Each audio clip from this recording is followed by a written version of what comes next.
Hi, my name is Nikhil Chaudhary, and I'm working with the Research Triangle Institute Global Private India Limited. And I'm working with this company since 2018.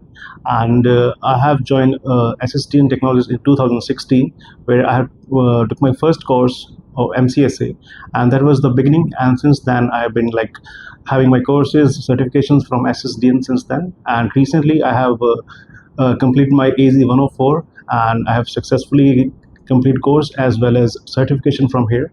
And I highly recommend to go for SSDN because the professionals that the trainers, they are highly educated, and they hold very deep knowledge in their domain. And especially Anup sir, he was my mentor, and throughout the journey he was very helpful, and he really uh, have a lot of knowledge in Azure environment, and we have implemented certain labs and projects in it, and I highly recommend to go for it for SSDN.